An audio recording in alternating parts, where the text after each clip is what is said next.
As well, hey, welcome to Embrace the Power, and my boy Mike Deaver down here in Tampa. We got actress Anne-Marie Johnson on. We're about to touch off and talk about a couple hot topics that are happening in Hollywood because it's all on the news. Mike, how are you doing today, man?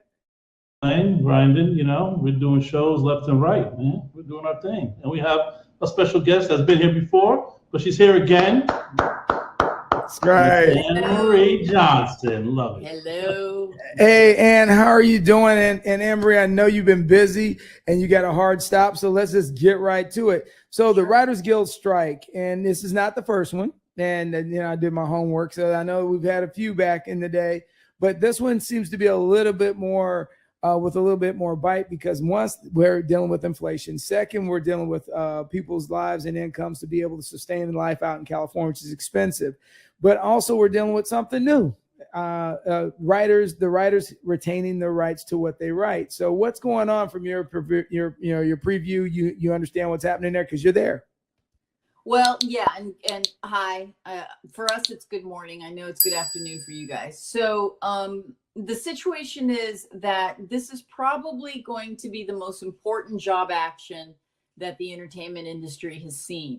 Not just because of the AI, and we'll talk about that situation, but this really has to do with calling a job action after a historic shutdown of the world because of the pandemic. What is quite, and inflation, but most specifically the pandemic. What is interesting though is that our industry thrived. We figured it out before a lot of other people. If you noticed, there really wasn't that much of a delay in product. People were not demanding for new product because we were prepared. Our talent unions and our employers got together and really laid down some rules that many found abhorrent, but they actually worked. We had, without question, mandatory vaccination, mandatory proof of vaccination, mandatory masks at all times unless you're on camera. It was a condition of employment, vaccinations. There were many who were against that because they thought it was a violation of the rights of the control of their body.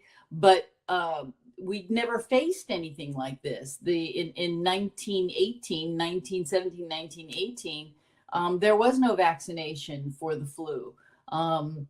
But because there was a successful vaccination policies, we survived it. So the strike right now is not about financial survival because our employers made billions during the pandemic. There was a slight hiccup, but they continued to make billions because of reruns of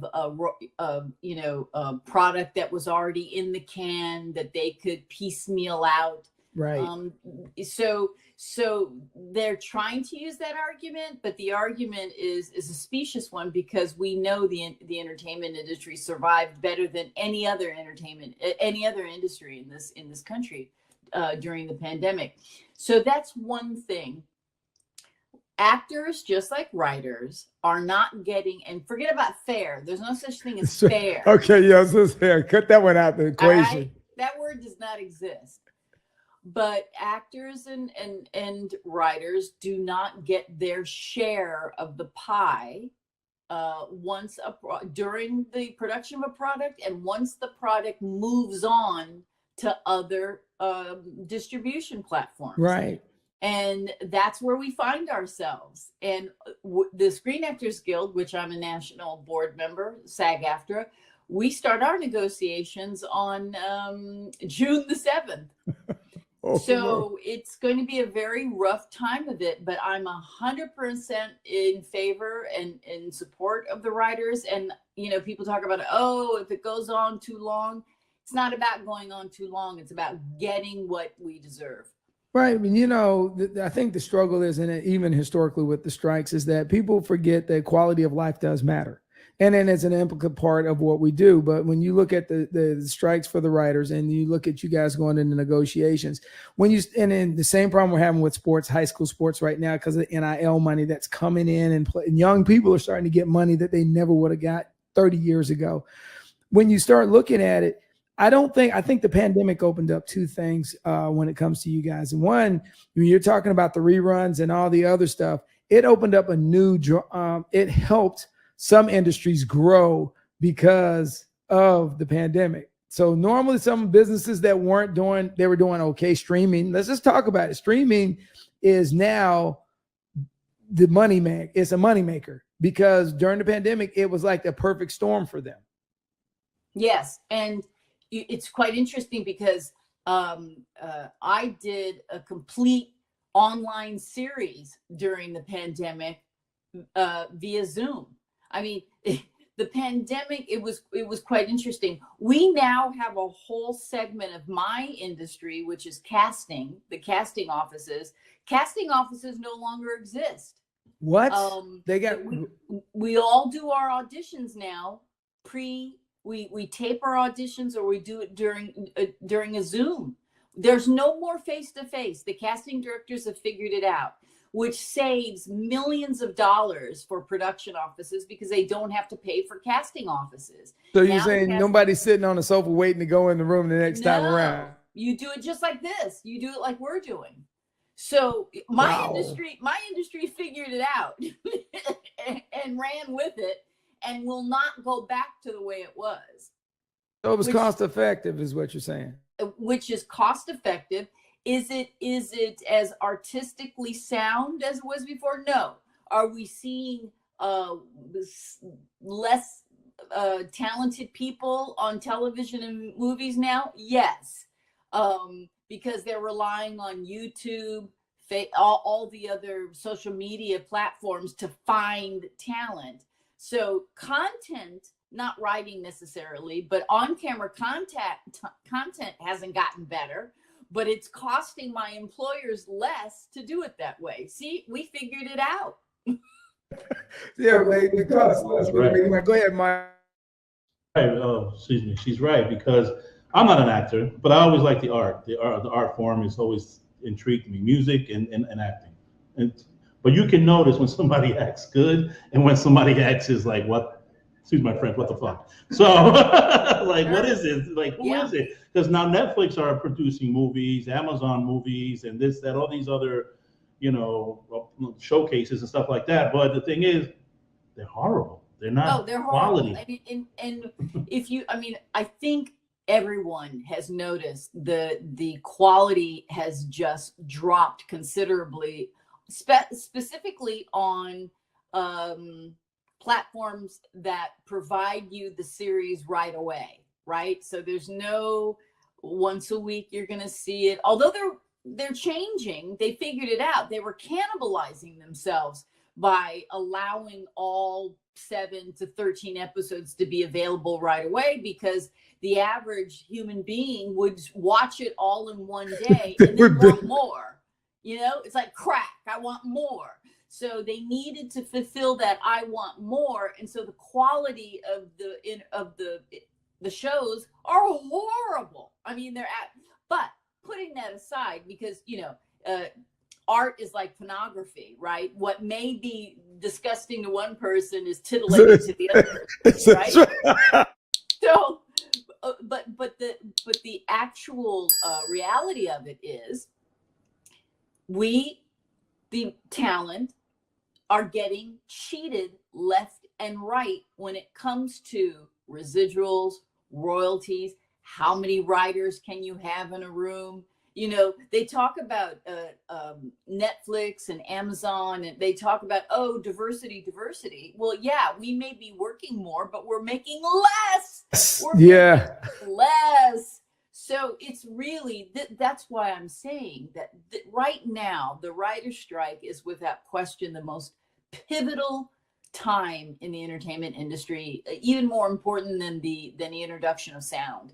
Wow. So let me ask you, we're going to touch on this real quick on the evolution of our artificial intelligence, which I talked to Dr. Gila Kunst over in Israel about just before me and you got on. And the thing is that there's not at least 9 articles today in the news on social media about the impact of artificial intelligence and how there's very little guidelines, very little ethical guidelines.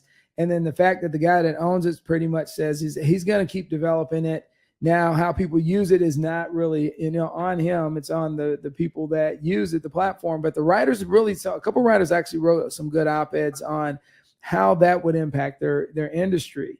So with there being no real legal grounds in place, how are the writers going to navigate that waters? Because, they'll get into court and the court's going to be like, well, this is not your original writings, but there's sprinkles of this and that all over the place, We've been here before, but it wasn't called AI, right? So we've been here with motion capture. On-camera performers. We've been here before. Fortunately, and also listen, not that I play video games but didn't John Madden football, that whole thing? And the players, the NFL dealt with it. The players now have I guess participate in the profit of those games. Oh, they do now. Yeah, because it was the college players that were getting robbed because they were making so much money off the college players.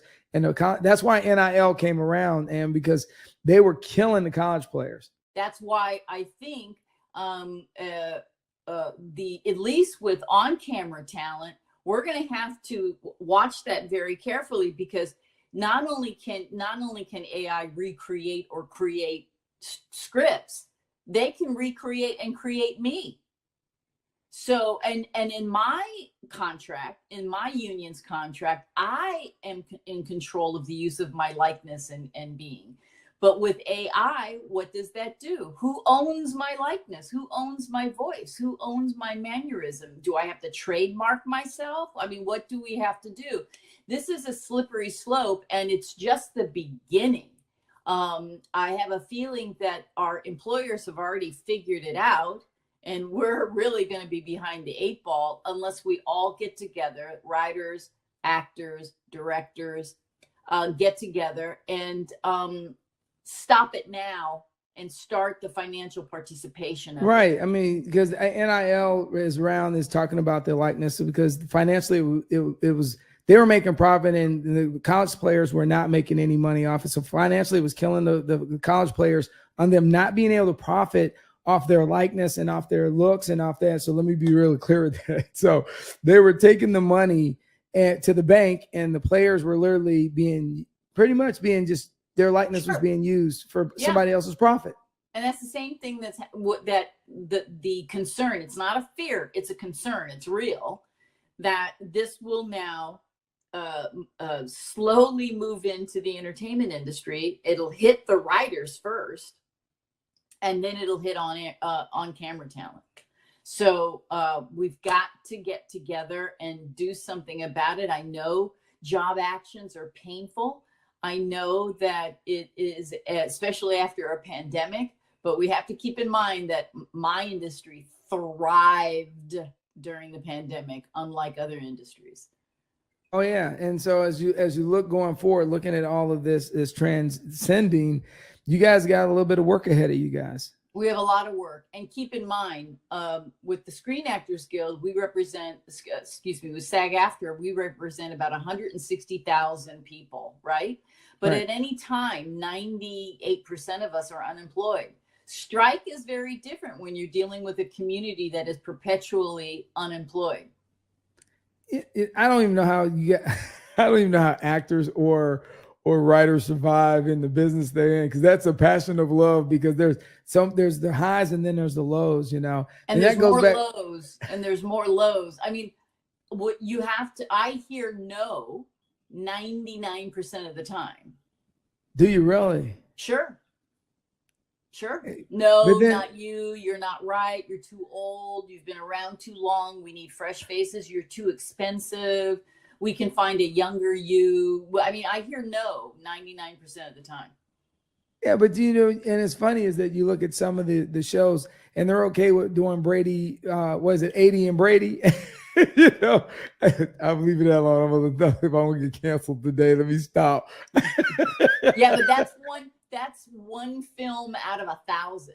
Right. Absolutely. Yeah. And if you notice the new version of the book club, I don't know, the new film, where are the Black women? Where are the women of color? Do they not have any friends of color? I mean, that's another that you know So, oh yeah, we're moving right back to where we started before. That's another show.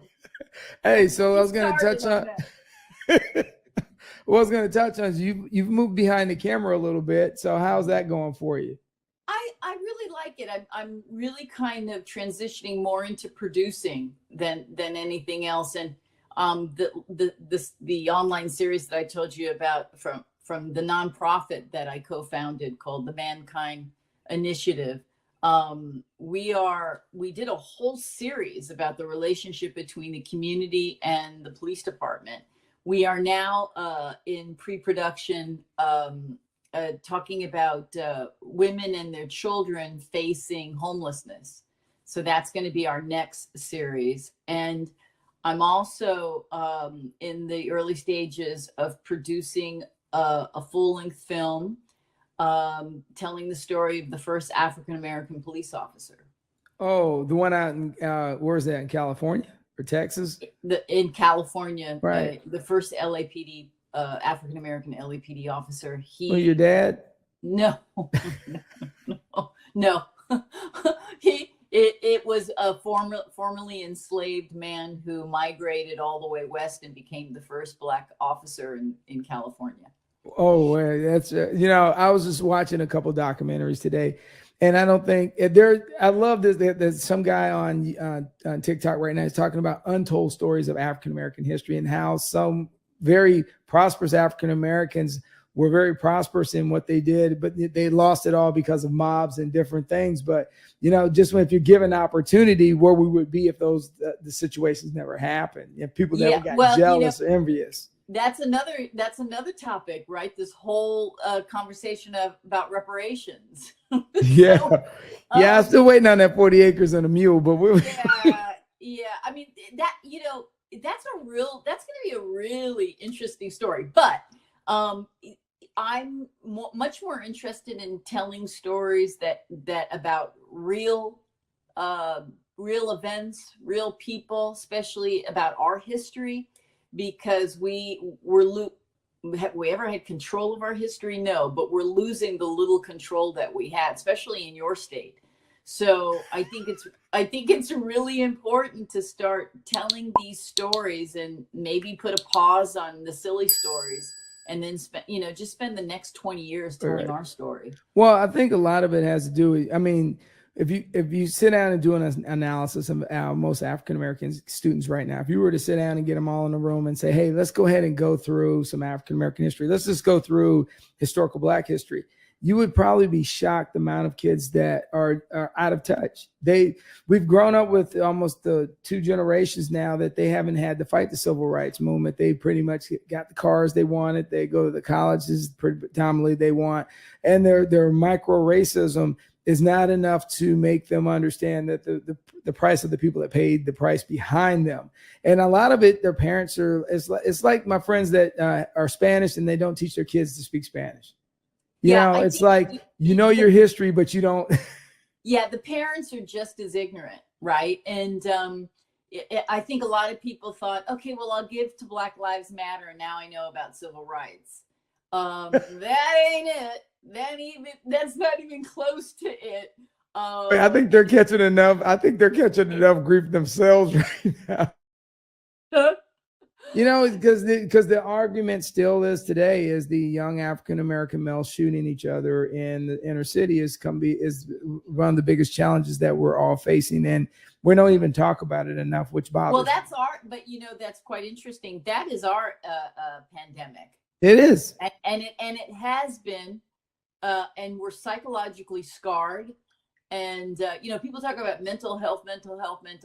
I mean, it has been our existence on this earth, on this land we call America. We have been psychologically scarred, and we are passing it down to each generation.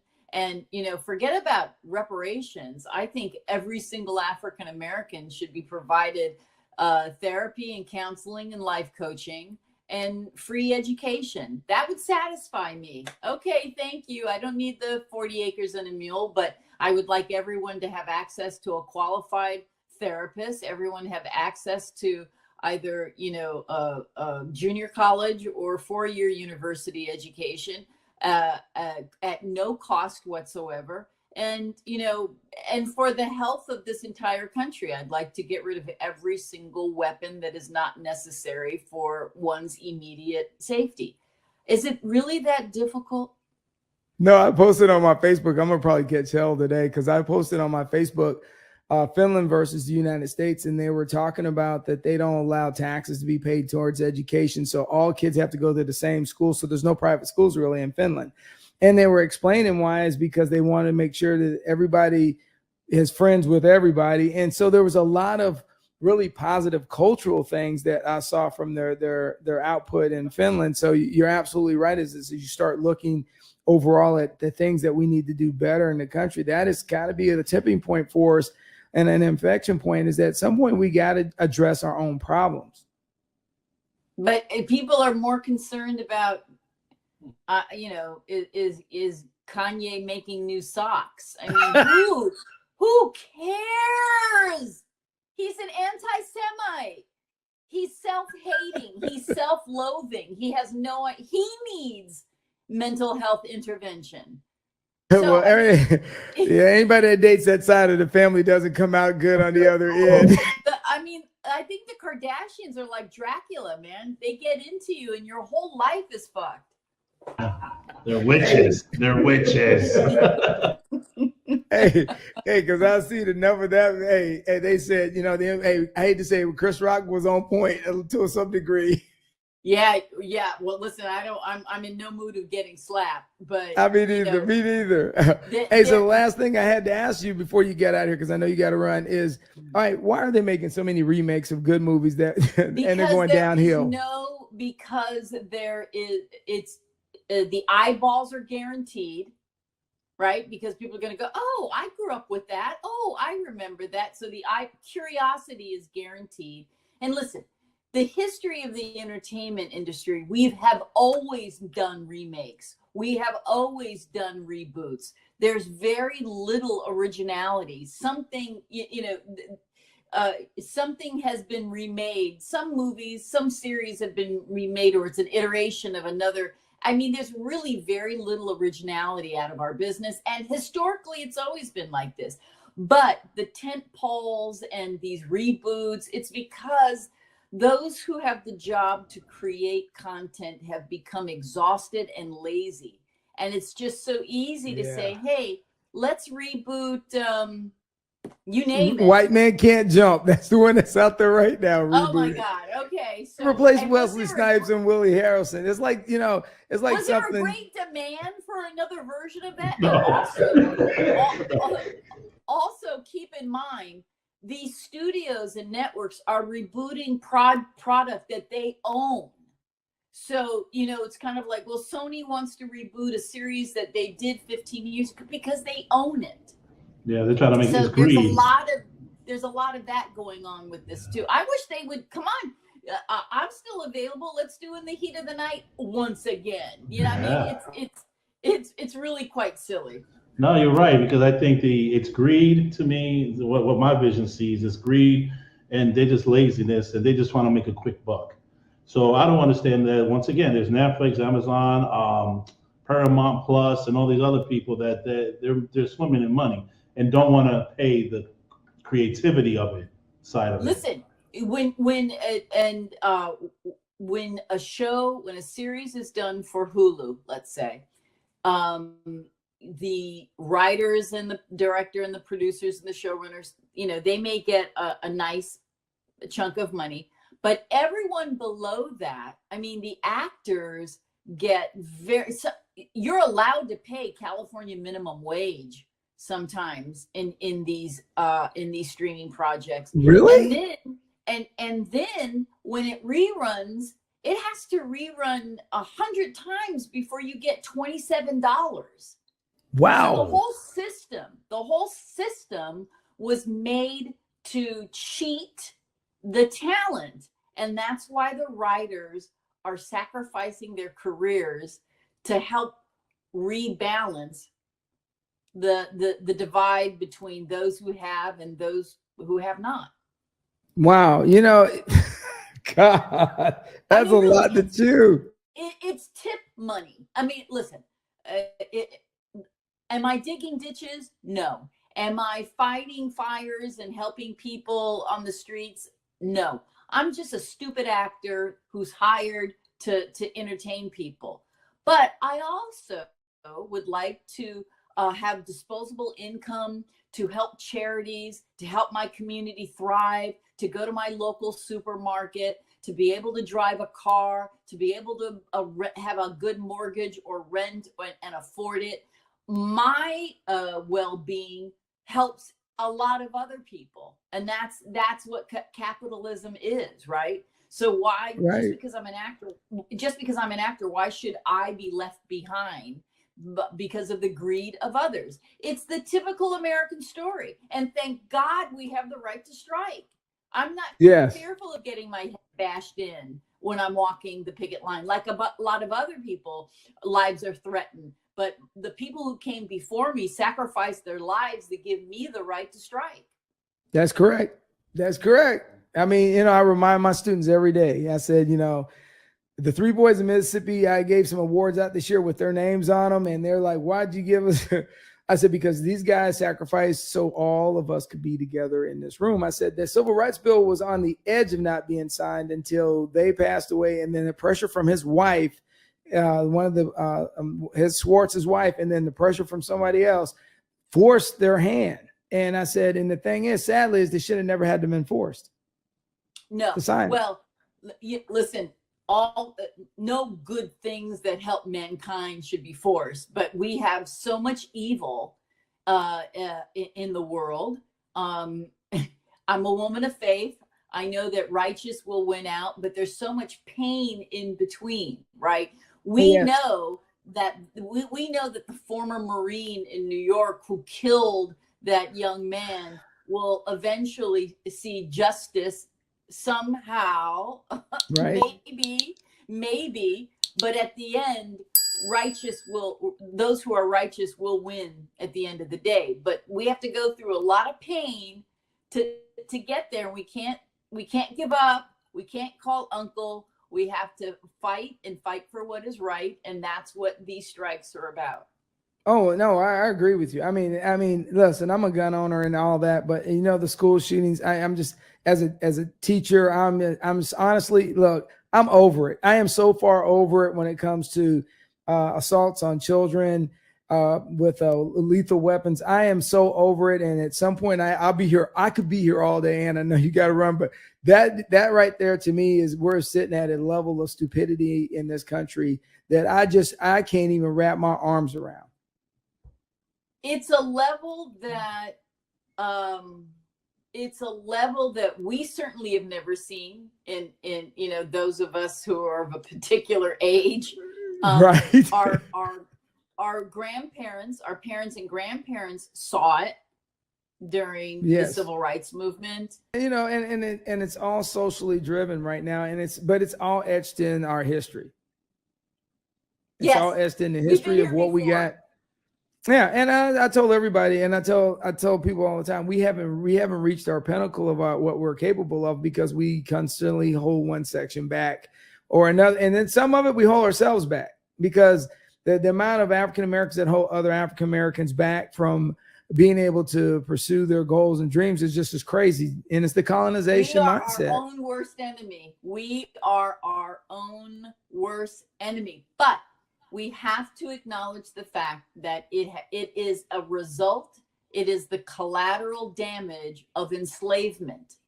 So it's not because we're lacking anything in our DNA or there's something so different. No, it is because we are still trying to survive the psychological generational damage of enslavement. I agree, and it's not going to happen overnight because you really think about it, you really aren't removed until 1964, which means you were up until 1964. You were dealing with de facto slavery to some degree. Correct. And without so question. 64, huh? Without question, and the lack of generational wealth and education, and I mean, it goes on and on and on. So I get it. but we also can't use that as a crutch. Right. No, absolutely. At some point you have to teach the next generation to do better. Because look at you, look at me, look at, others. We just figured it out. And, Nelson Mandela said it, you can't exercise your rights unless you understand your rights. You need to be educated, understanding the rights. And the problem is that we fight education. I see it all the time. The young African-American students fight education. Instead of embracing it, it's how long, what's it going to take for me to get out of here and move on? And I'm like, come on. Yeah. You just look on TikTok, it'll cure you. Just look on TikTok. But I can't look at that crap. I know. Social media has killed the psyche of America. I don't know about other countries, but social media has killed the psyche of America.